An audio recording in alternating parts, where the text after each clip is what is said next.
Bonsoir, on va commencer par une prière au nom du Père et du Fils et du Saint-Esprit, ainsi soit-il. Notre Père qui es aux cieux, que votre nom soit sanctifié, que votre règne arrive, que votre volonté soit faite sur la terre comme au ciel. Donnez-nous aujourd'hui notre pain quotidien, pardonnez nos offenses, que nous pardonnons à ceux qui nous ont offensés. Et ne sait pas succomber en tentation, mais délivrez-nous du mal, ainsi soit-il. Je vous salue Marie, pleine de grâce, le Seigneur est avec vous. Vous êtes bénie entre toutes les femmes, et Jésus, le fruit de vos entrailles, est béni. Sainte Marie, Mère de Dieu, priez pour nos pauvres pécheurs, maintenant et à l'heure de notre mort, ainsi soit-il. Saint Joseph, priez pour nous. Saint anges gardiens, veillez sur nous. Saint Patron, priez pour nous. Au nom du Père et du Fils et du Saint-Esprit, ainsi soit-il. Voilà, je continue avec, dans le catéchisme, je crois en la vie éternelle, etc. Donc, il reviendra pour juger les vivants et les morts. Ça veut dire la fin dernière.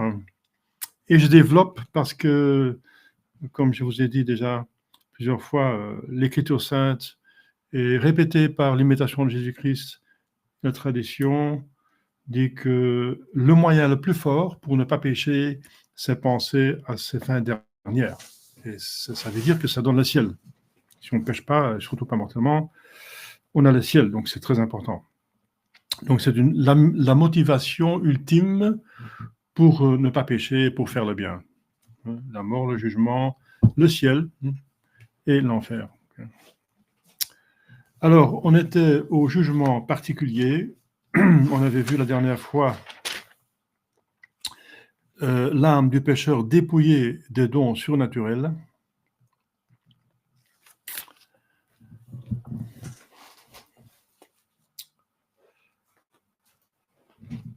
Pas seulement donc en état de péché mortel, mais plus aucune vertu surnaturelle, comme même la prudence, rien. Donc, voilà. La foi est donc partagée, la foi est juste là pour pouvoir souffrir, parce que la foi fait savoir qu'il y a un Dieu qui est infiniment bon, infiniment juste, infiniment de tout Père parfait, et qu'il a organisé un ciel. Pour ça, il faut la foi, parce que ce n'est pas évident pour le savoir, qu'il a organisé un ciel, et que, etc. Donc, et c'est lui qui est venu pour juger. Donc, il y a quand même un minimum de foi, mais tout ce qui est dans la foi consolant et d'autres choses qui ne sont pas nécessaires ou utiles pour souffrir, il le perd. Ouais, il le perd. Alors, une autre chose qui va arriver, c'est la sentence elle-même. Une sentence qui va être prononcée en faveur de la personne en état de grâce, mais si c'est un pécheur, la sentence va être prononcée contre le pécheur. Contre le pécheur. Et c'est une sentence définitive que notre Seigneur Jésus-Christ prononcera contre le pécheur au moment même de sa mort, enfin quelques instants après, parce que le jugement va très vite. C'est très clair, il n'y a pas de plaidoyer à faire, c'est évident pour tout le monde. C'est une lumière où on voit toute sa vie, le bien qu'on a fait, le mal, et on voit ce qui est prépondérant. Si on fait une bonne confession juste avant de mourir, c'est le bien prépondérant. Si c'est le contraire, on a fait un péché mortel jamais s'en convertir, même un seul suffit, et c'est prépondérant pour la damnation, même si on a fait éventuellement de bonnes choses dans sa vie. Donc il y a des choses qui sont prépondérantes. Hein, voilà. Donc malgré le mal qu'on a fait, la dernière bonne confession est prépondérante pour le bien. Malgré tout le bien qu'on a fait, un dernier péché mortel, par exemple en pensée, en désir, un acte de haine, on refuse de pardonner quelqu'un, n'est-ce pas? Et ça peut être catastrophique, n'est-ce pas? C'est dans le pater, pardonnez-nous nos offenses comme nous pardonnons à ceux qui nous ont offensés. Si on ne pardonne pas à quelqu'un un péché, c'est dans une question grave, eh bien, ça peut être très grave. Ou un autre péché, un péché contre la chasteté morose. On est capable de peu de choses, mais on peut penser à un péché passé et trouver encore plaisir. Le diable va tout faire pour tourner un cirque, une jalousie, n'est-ce pas, une hargne, une haine. Chaque haine, n'est-ce pas, envers une personne, si c'est plein consentement, plein d'inadvertance, c'est un péché mortel. Pas contre le péché, la haine contre le péché, c'est bien. Donc il faut détester le péché, mais pas des personnes, etc. Donc il y a des choses qui sont prépondérantes, il ne faut pas se tromper. Hein. Oui, j'ai fait 51% de bonnes choses et 49% de mauvaises choses, donc je vais passer l'examen. Non. Si parmi les 49 mauvaises choses, il y a un péché mortel dont vous n'êtes jamais converti, et c'est prépondérant, hein. Même si c'est 1% de mal que vous avez fait et 99,99% de bien, mais ce 1% que vous avez fait de mal, c'est un péché mortel, c'est prépondérant, c'est fatal. Donc il faut faire attention, c'est un jugement divin, ce n'est pas un jugement humain, n'est-ce pas? Donc le moment même de la mort, donc ça va très vite, c'est comme une lumière, et puis voilà, il n'y a pas de discussion, c'est clair pour tout le monde, ça va assez vite. Hein. Le monde des esprits est très rapide. La lenteur vient de la matière. Et c'est pour ça que, je répète, j'ai déjà dit ça plusieurs fois, après la création des anges, ils ont pu choisir, ça n'a pas duré longtemps, hein. Ils ont choisi contre et pour ou contre, et ensuite il y a le ciel et l'enfer, et puis c'est tout. Donc ça va tellement vite que lorsque Adam et Ève avaient été créés, la chose était déjà faite pour les anges. La preuve, c'est que le diable, déjà damné, vient tenter Ève.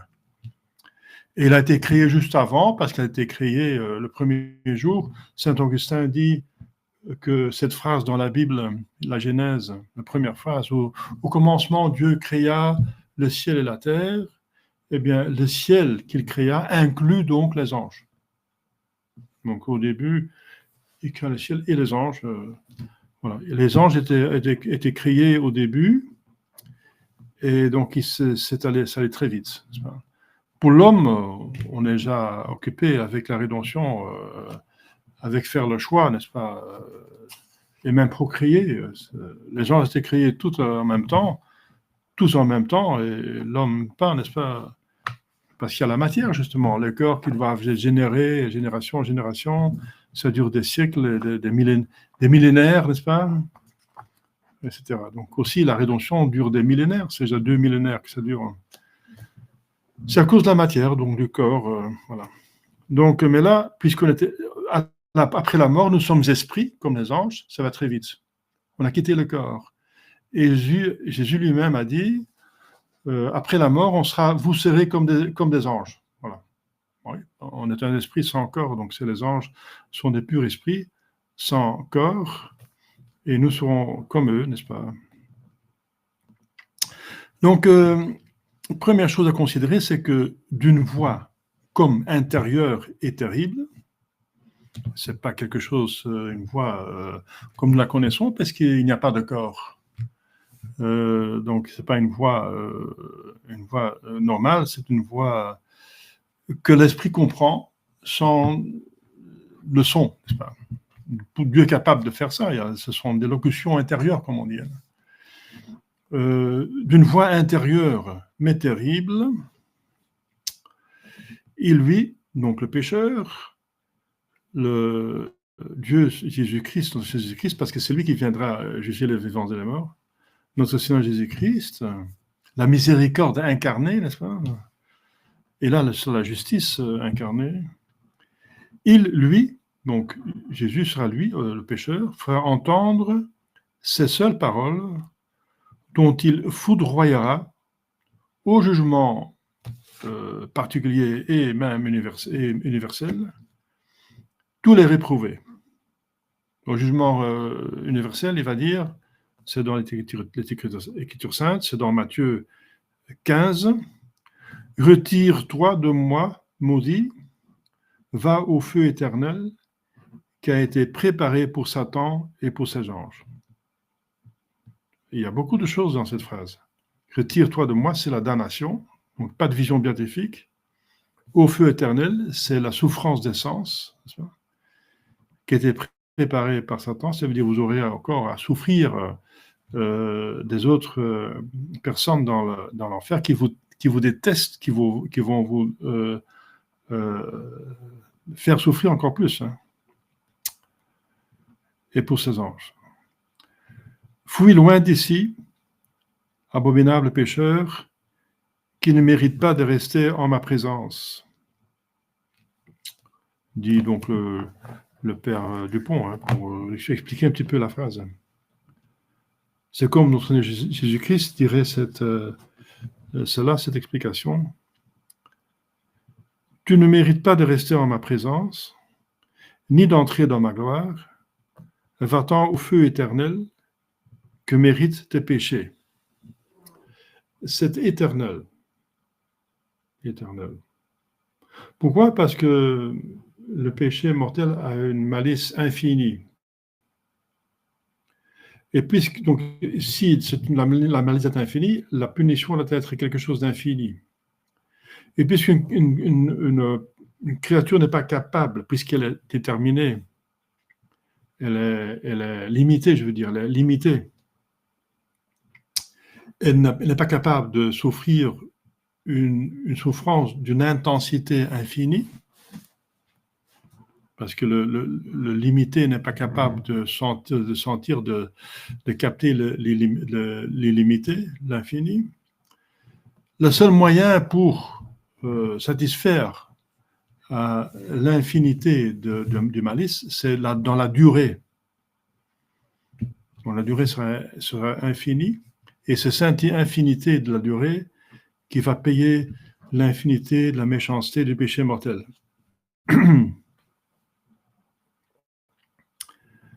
Va-t'en au feu éternel que méritent tes péchés, donc éternel, et le feu, c'est encore une souffrance auquel on ne s'habituerait pas. Hein. Donc on peut dire oui, on s'habitue à tout, mais pas à ça. Donc Dieu fait en sorte qu'on ne s'habitue pas. C'est comme si à chaque seconde, on est jeté dans un feu qu'on ne connaissait pas. Là, tu seras en compagnie de Satan. Je te livre à son bras infernal afin qu'il t'entraîne avec lui. Ensuite, on peut considérer que aussitôt que la sentence sera prononcée, Dieu se retirera de l'âme et son ange gardien l'abandonnera en disant, comme autrefois les anges de Babylone, j'ai fait tout ce qu'il m'a été possible pour te guérir et assurer ton salut, et tu n'as pas voulu te sauver.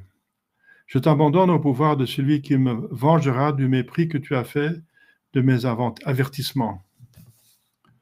C'est dans Jérémie 51, chapitre 51. Alors le démon, plein d'une joie infernale, saisira cette âme sans écouter ses supplications et ses prières, et la transportera avec lui dans les enfers. Ainsi le pécheur du lit où il repose mollement, éventuellement, la plupart, je pense, des morts sont morts dans un lit. Le pécheur entouré de ses parents et de ses amis, hein,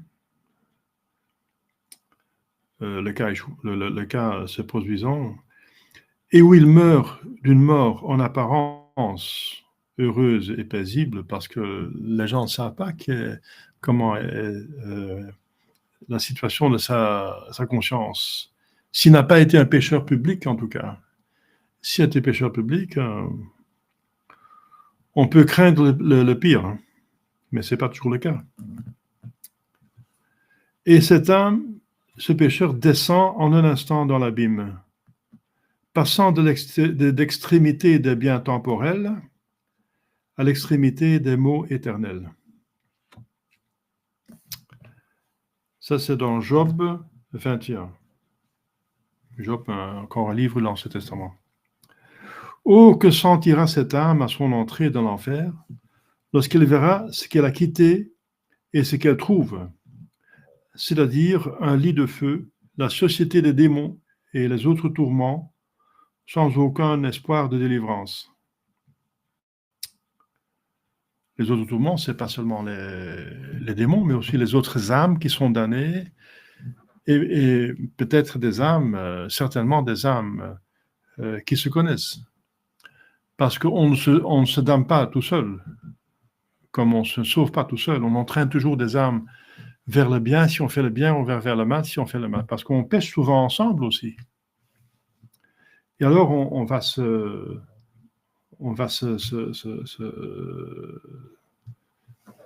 s'injurier, n'est-ce pas, mutuellement, se reprocher, c'est à cause de toi que je suis ici, etc., etc. Donc, alors, sans aucun espoir de délivrance. Et on ne peut pas vivre sans espoir, dit le proverbe. Bien, c'est pour ça qu'on dit que ce n'est pas une vie. L'enfer n'est pas une vie, c'est comme une mort éternelle. Mais on vit quand même. Juste juge, ayez pitié de moi. Lorsque vous viendrez me juger, ne me condamnez pas. C'est dans la liturgie de l'office du défunt, d'un défunt. Mais oui, cette prière est limitée. On ne peut pas faire changer le juge si la sentence est là. C'est une prière qui se dirige plutôt vers le pécheur qui se convertisse avant de mourir, qu'il a la grâce pour se convertir avant de mourir. Ô mon âme, redoute la sentence d'éternelle condamnation, et mène une vie si sainte qu'elle ne soit jamais prononcée contre toi. Ça, c'est le fruit de la méditation. Donc, de plus qu'on médite la fin dernière, de plus qu'on est motivé pour bien vivre et de ne pas pécher. Voilà, ça c'est le but. Autre chose à considérer, bien sûr, il y a deux possibilités. Ça appartient aussi aux fins dernières. C'est le ciel. C'est la sentence prononcée en faveur du juste. Et donc, c'est la motivation ultime, c'est d'aller au ciel. Ça devrait nous motiver le plus. Donc, on peut considérer, dans ce dernier point, la sentence que notre Seigneur Jésus-Christ, notre Rédempteur, prononcera en faveur du juste, ça veut dire celui qui est en état de grâce. Il lui dira intérieurement, donc comme l'autre, puisqu'on n'a pas de corps, on n'a pas d'oreille, donc c'est une locution intérieure que Dieu peut produire par sa toute-puissance. Il lui dira intérieurement, d'une voix pleine de douleur, comme les anges communiquent entre eux. Les anges communiquent entre eux, ils n'ont pas de bouche, n'ont pas de corps, ils communiquent quand même. On dira nous par télépathie. Voilà. Télépathie, ça a plutôt à faire avec le corps aussi, c'est un peu compliqué. Mais en tout cas, c'est comme une télépathie. Si les anges sont capables de parler entre eux, alors Dieu, certainement, qui est tout-puissant. Donc, Dieu dira au juste qui vient de mourir d'une voix pleine de douceur. Et ça, c'est les paroles de l'Écriture sainte, c'est dans Matthieu 25. Venez, bénis de mon Père, venez posséder le royaume qui vous a été préparé dès le commencement du monde. Venez, serviteurs bons et fidèles, parce que vous avez été fidèles et en de petites choses, je vous donnerai de grands biens. Entrez dans la joie de votre Seigneur. Parce que tout ce qu'on fait sur terre, c'est comme des petites choses par rapport à l'éternité, à la vie de gloire. Il y a un aspect d'infinité, une participation à la vie de Dieu. Aussitôt, le démon confus prendra la fuite et l'ange gardien recevra cette bienheureuse. D'autres anges qui viendront du ciel, comme il en vint autrefois pour recevoir l'âme du pauvre Lazare, donc dont notre Seigneur Jésus-Christ parle dans les évangiles, l'accompagneront avec allégresse et la conduiront en triomphe dans le ciel, où elle entrera en possession des biens éternels, à moins qu'il ne lui reste quelque faute à expier dans le purgatoire. Oh, qui pourrait dire la joie de l'âme sainte, ça veut dire en état de grâce, si elle va au purgatoire et totalement sainte à son entrée dans le ciel. Quelle joie! Quelle joie! Essayez de vous imaginer cette joie. En proie, il n'y a qu'un moment à la douleur, humilié, méprisé, troublé par la crainte. La voilà tout d'un coup dans la joie, dans l'honneur, dans la paix, au milieu des anges, jouissant de la vue enivrante de son Dieu. Donc en proie de la douleur sur son lit de mort. Hein. Donc, et tout d'un coup, délivré de ce corps qui était sujet du péché, pour commencer les péchés originels, délivré de cette prison, n'est-ce pas, redoutable dont parle sainte Thérèse d'Avila. Elle entre dans une joie ineffable.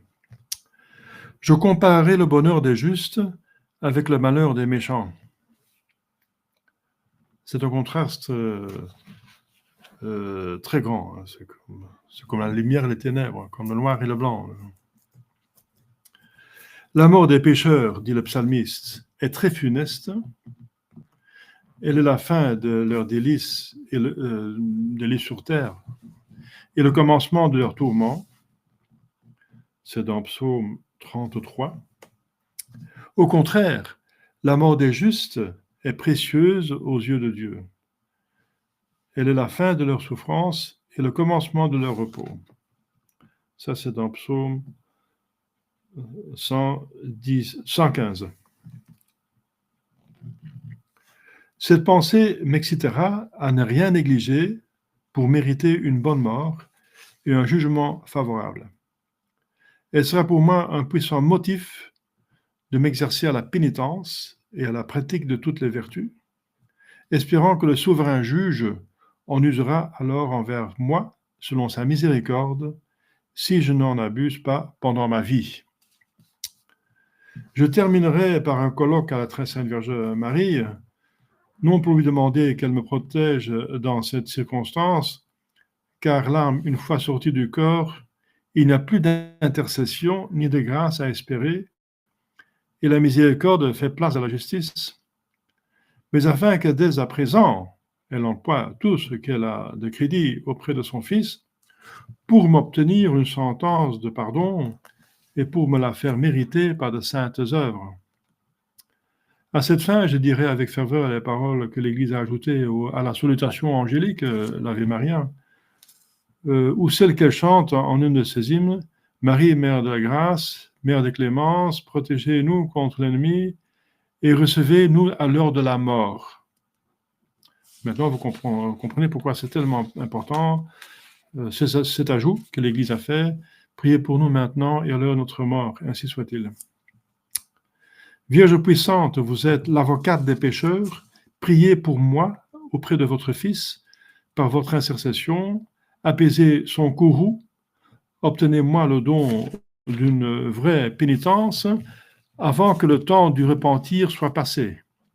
Et puisque l'arrêt qui suit la mort est irrévocable, faites ô Mère pleine de miséricorde qu'il me soit favorable, afin que je puisse voir Jésus, le fruit béni de vos entrailles, et le posséder en votre compagnie pendant toute l'éternité. Voilà, donc ça fait un tout. Est-ce qu'il y a des questions là-dessus? Il y a dans l'Évangile que les gens, c'est dans les Épîtres, je pense, que les gens qui insistent ou qui qui faire de propagande pour des péchés sont pires que ceux qui font le péché mortel. Parce qu'ils sont responsables pour le péché des autres aussi. Oui. Parce Oui. que ça. Ça, c'est les péchés étrangers, c'est les péchés qu'on a causés chez les autres. Donc, la question qu'on pose, c'est que si, et oui, la peine est plus grande parce qu'il y a plusieurs niveaux dans l'enfer. Pour une personne qui a péché elle-même ou qui a propagé le péché, qui a scandalisé d'autres personnes et fait pécher d'autres personnes. Oui. Chaque péché qu'on cause chez les autres nous amputer. Comme si un mauvais pape, un antipape, séduit 1 milliard de soi-disant catholiques. Il fait un encyclique pour 1 milliard de personnes, et cette mauvaise encyclique, c'est 1 milliard de péchés mortels. Hein, plus tous les influences qu'il a dans le monde. Le monde a maintenant presque 10 milliards de personnes, parce qu'il a d'une autorité morale aussi en dehors de l'Église, enfin de la secte conciliaire. Et le bien que quelqu'un peut faire, un bon pape, un saint pape, comme Saint Pie X, qui fait une bonne encyclique, de bonnes décisions sur la liturgie, sur la dévotion de la Sainte Vierge Marie, sur le droit canon, et ça touche tous les âmes de l'Église. Eh bien, il a fait autant de bien qu'il y a des membres dans l'Église. S'il y a 1 milliard de membres dans l'Église, il a fait 1 milliard de bonnes œuvres. Donc là, vous voyez l'importance de l'autorité. C'est un moyen incroyable pour mériter beaucoup mériter, mais c'est aussi un moyen redoutable pour mériter beaucoup de châtiments. Ouais. C'est un exemple des péchés étrangers, des péchés étrangers, mais aussi du bien étranger, du bien qu'on fait aux autres, est multiplié pour autant de personnes qu'on a fait le bien. Alors, une autre considération, c'est de ce que devient le corps après la mort. Et considération sur la sépulture, ce qui se passe avec le corps. Le principal fruit que nous devons retirer des méditations sur la mort, c'est l'exercice de cette noble vertu qui a beaucoup de ressemblances avec la mort et que l'on nomme mortification. Dans la mortification, il y a le mot mort, hein, mort, mortification. Cette vertu n'est autre chose que la mort de nos passions déréglées, des passions pour autant qu'ils sont déréglées, pas des passions en tant que telles, parce qu'alors on s'attaque à la nature humaine, c'est pas bien, parce que les passions en soi sont bonnes, mais c'est le dérèglement des passions, des vices, donc les réglementations, le dérégler, des déviations de nos passions, auxquelles cette vertu haute, c'est qu'elles ont de vie en nous. Donc c'est mauvaises, c'est ces vices, n'est-ce pas? En les réprimant fortement et en ne cessant de les combattre jusqu'à ce qu'elles soient domptées, donc ces passions. Suivant ces paroles de David, je poursuivrai mes ennemis, je les saisirai et je ne cesserai de les combattre que je les ai vaincus. Je les briserai et ils n'auront plus de force. Ils tomberont sous mes pieds. C'est dans un psaume 17.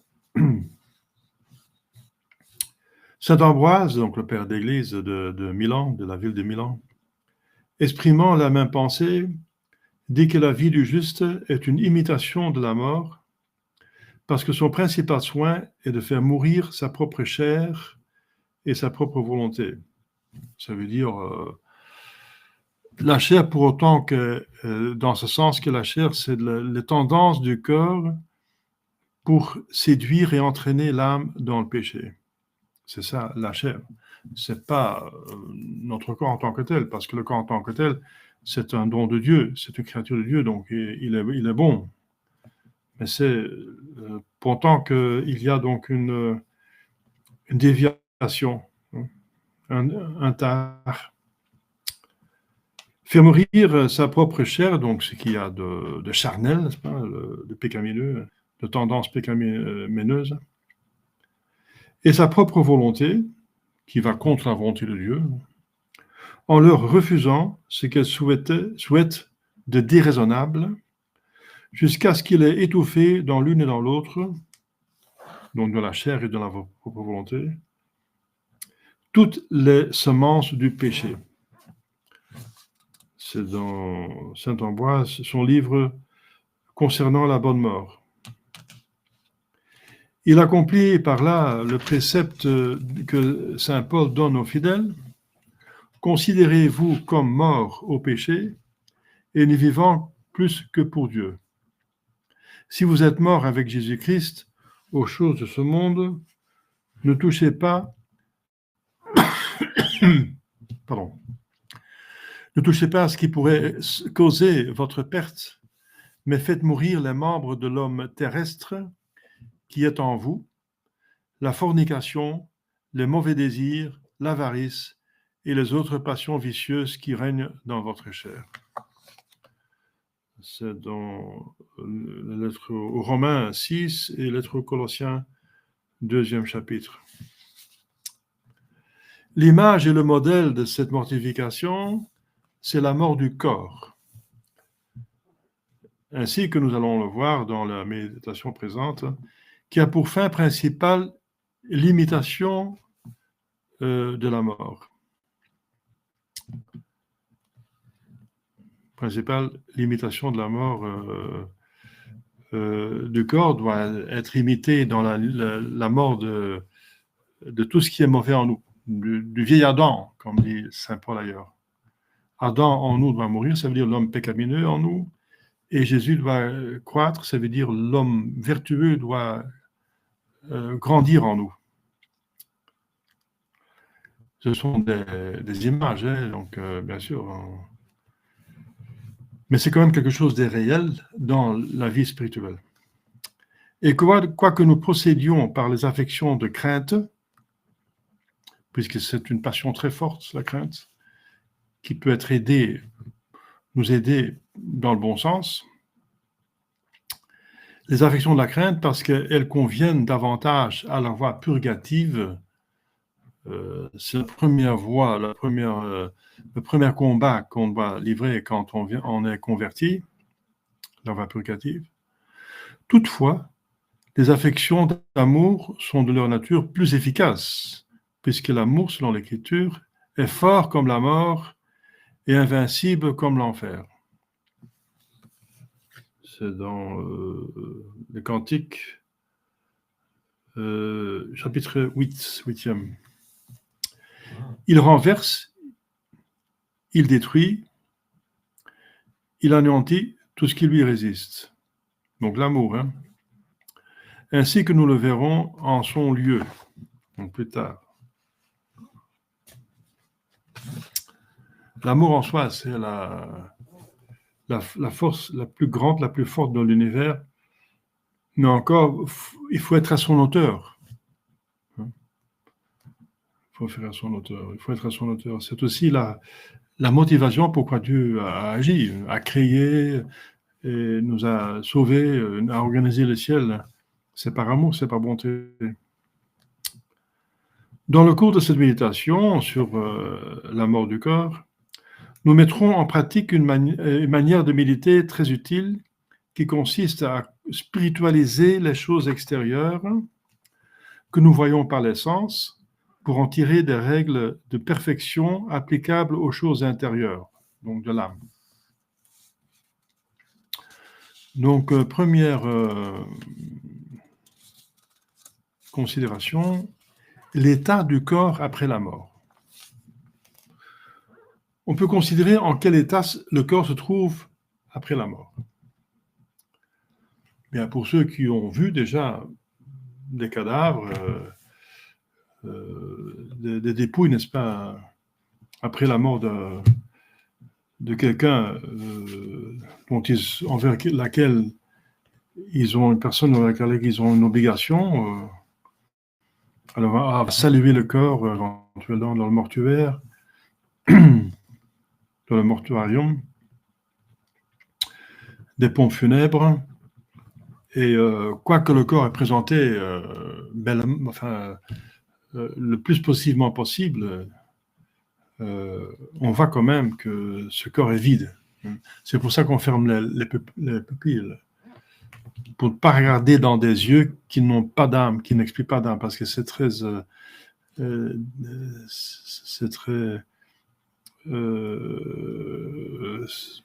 déprimant peut-être. C'est très bizarre, n'est-ce pas? C'est finalement pas bien. Ça ne fait pas du bien de regarder dans des yeux qui sont vides et qui n'ont plus de profondeur. C'est pour ça qu'on essaie de l'éviter. Ça, c'est presque dans toutes les civilisations qu'on ferme les pupilles du mort. Parce qu'on pourrait les laisser ouverts, regarder dans les yeux, mais tout le monde a cette intuition que c'est pas bien. Et on comprend mieux si on écoute les paroles de notre Seigneur Jésus-Christ qui dit que les yeux sont les fenêtres de l'âme. Et puis s'il n'y a plus d'âme, il y a un vide insupportable dans les yeux. Donc les yeux sont fermés, donc on présente le corps encore le plus positivement possible, mais quand même. En premier lieu, la personne décédée, donc le corps, perd l'usage de ses membres et de ses sens. Il ne peut plus ni voir, ni entendre, ni parler, ni faire un mouvement, ni jouir enfin d'aucun des biens de cette vie mortelle. Donc le corps n'est plus animé et l'animation du corps faisait en sorte qu'il pouvait bouger et que les sens pouvaient fonctionner et le cerveau intérieurement. Il est insensible aux plus beaux objets, au son harmonieux de la musique. Si on a un cœur, n'est-ce pas, de grégorien, même pour des chants d'enterrement, ça peut être très beau, n'est-ce pas? Bien. Le corps d'un mort n'entend rien. Il est insensible aux odeurs les plus agréables, à l'encens qu'on distribue autour du corps, aux saveurs des mets les plus exquis, si jamais il était capable. On ne le fait pas, mais on peut mettre des mets délicats dans sa bouche, ça ne sert à rien, donc il ne sent plus rien. Aux choses les plus mouleuses au toucher, tout cela est pour lui comme n'étant pas, parce qu'il a perdu les instruments nécessaires pour prendre quelque plaisir, et que le plaisir qu'il y a pris jusqu'alors ne le touche plus. Donc, plus de mouvement possible, plus d'utilisation des sens. Ensuite, il demeure pâle, froid, défiguré, d'un aspect finalement repoussant, exhalant une odeur fétide déjà, qui annonce la corruption. Ça commence assez vite. De sorte que ce visage qui charmait autrefois par sa beauté, ceux qui le voyaient, leur inspire maintenant de l'horreur par sa laideur. En troisième lieu, il suit de là pour le corps mort une troisième misère, c'est qu'on le laisse seul, au pouvoir de ceux qui sont chargés de l'ensevelir. Ses amis eux-mêmes et ses serviteurs, s'il en avait, attendent avec impatience le moment où on l'emportera de la maison, et ils regardent comme un devoir de piété l'empressement qui témoigne d'en finir au plus tôt.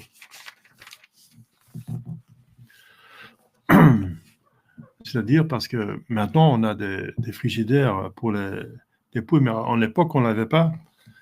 Il y a encore des lieux sur de la terre où il n'y a pas de frigidaire à disposition, n'est-ce pas, dans les pays pauvres.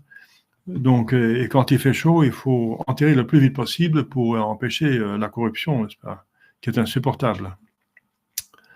Je conclurai de cette considération combien il m'importe de faire volontairement, pendant la vie, ce que la mort accomplira indépendamment de ma volonté, et sans que j'en recueille aucun fruit. Je dois donc me considérer comme mort au monde et à tout ce qui regarde la chair et le sang. Et mon principal soin doit être d'imiter la mort en 3 choses qui ont beaucoup de rapport avec celles dont nous venons de parler. Je mortifierai mes sens extérieurs et même intérieurs, mais surtout les sens extérieurs, parce que le péché commence par l'abus des sens extérieurs. Je mortifierai mes sens en les privant non seulement des plaisirs illicites, bien sûr, et maintenant c'est le cas de dire avec les écrans, n'est-ce pas, qui envahissent nos vies, mais encore de plusieurs plaisirs qui sont permis et ne sont pas nécessaires, comme des films, des théâtres, des spectacles, etc. Semblable à un homme mort, je vivrais comme si je n'avais ni pieds, ni mains, ni yeux, ni oreilles, ni odorat, ni goût, ni langue, pour tout ce qui est péché ou faute contre la perfection dont je fais profession. Voilà. C'est ça la mortification, n'est-ce pas donc utilisé, appliqué au sens pour l'âme, en faveur de l'âme. Les choses belles et agréables seront pour moi comme s'ils n'étaient pas. Pour autant qu'elles me distraient, qu'elles n'apportent rien pour la vie surnaturelle. Je les foulerai aux pieds, n'envisageant pas, selon la parole de Saint Grégoire, ce qu'elles sont maintenant, mais ce qu'elles seront bientôt.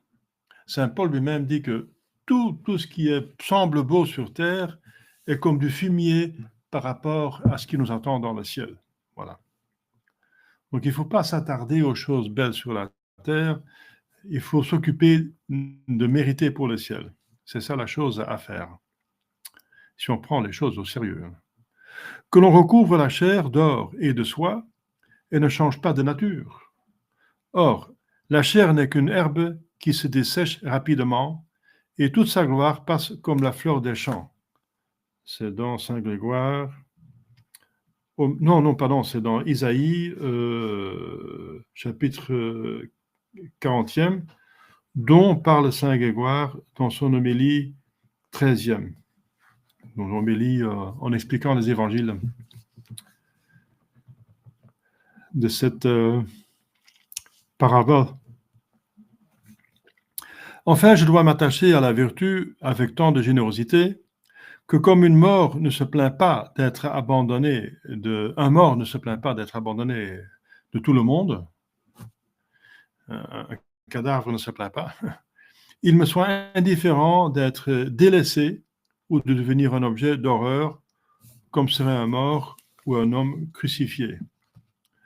Je me réjouirais, au contraire, de pouvoir dire avec David, « Ceux qui me voyaient ont fui loin de moi. J'ai été livré à l'oubli comme un mort dont le souvenir s'efface du cœur. Je suis devenu semblable à un vase brisé. J'ai entendu des paroles de mépris de la part de ceux qui m'entouraient. » C'est dans le psaume 30e. « Oh, que ne suis-je mort en mon cœur, au point de n'avoir pas même le sentiment que les hommes me traitent comme un mort. Oh, que ne suis-je mort et crucifié au monde, de manière que le monde me tienne pour mort et crucifié. » Ça, c'est une exclamation qui fait référence à l'épître de Saint Paul aux Galates, 6e chapitre. « Faites au bon Jésus que la loi de votre grâce me délivre de la loi du péché, afin que je ne vive plus que pour vous, que je me réjouisse d'être attaché à votre croix avec vous, et que ce ne soit plus moi qui vive, mais vous qui viviez en moi à jamais. » C'est dans l'Épître aux Romains, 8e, et l'Épître aux Galates, 3e chapitre. Voilà, donc une application, on considère la mort du corps pour essayer de limiter dans l'âme la mort envers le péché et les vices et tout ce qui est de monde, immonde dans le monde. Il faut être comme mort pour cela. Comme mort. Et c'est un excellent moyen pour être mortifié. Voilà. Il y a des questions là-dessus? C'est clair? Bon, c'est à méditer, hein, je pense que c'est utile pour tout le monde. Hein, donc, voilà. Bon, on va s'arrêter ici parce que le chapitre suivant va être trop long. Il s'agit du vêtement, le lit, la demeure du corps après la mort. Voilà, on verra ça plus tard. Voilà, donc c'est une excellente méditation, pas, pour, surtout au début du carême. Là, nous sommes dans la septuagésime. Voilà, on va mourir avec Jésus dans sa passion pour ressusciter avec lui à Pâques. Eh bien, la mort, l'Église dit, la mort qu'on fait avec Jésus, c'est la mort au péché, au vice, et la résurrection, c'est la résurrection dans les vertus. Voilà. C'est notre mort et résurrection avec Jésus-Christ, c'est une mort spirituelle au mal et la résurrection dans le bien. Voilà. Je n'ai pas encore comparé, ça viendra plus tard. Alors on va remercier le bon Dieu, n'est-ce pas? Au nom du Père et du Fils et du Saint-Esprit, ainsi soit-il. Notre Père qui es aux cieux, que votre nom soit sanctifié, que votre règne arrive, que votre volonté soit faite sur la terre comme au ciel. Donne-nous aujourd'hui notre pain de chaque jour, et pardonnez nos offenses, que nous pardonnons à ceux qui nous ont offensés, et ne nous laissez pas succomber à la tentation, mais délivrez-nous du mal, ainsi soit-il. Je vous salue Marie, pleine de grâce, le Seigneur est avec vous. Vous êtes bénie entre toutes les femmes, et Jésus, le fruit de vos entrailles, est béni. Sainte Marie, Mère de Dieu, priez pour nos pauvres pécheurs, maintenant et à l'heure de notre mort, ainsi soit-il. Saint Joseph, priez pour nous. Saint Jean Gardien, priez sur nous. Nos saints patrons, priez pour nous. Au nom du Père et du Fils et du Saint-Esprit, soit-il. Donc, partagez cette vidéo qui va être mise sur ma chaîne, si vous voulez, pour aider d'autres personnes à avancer dans la vie spirituelle, en union de prière.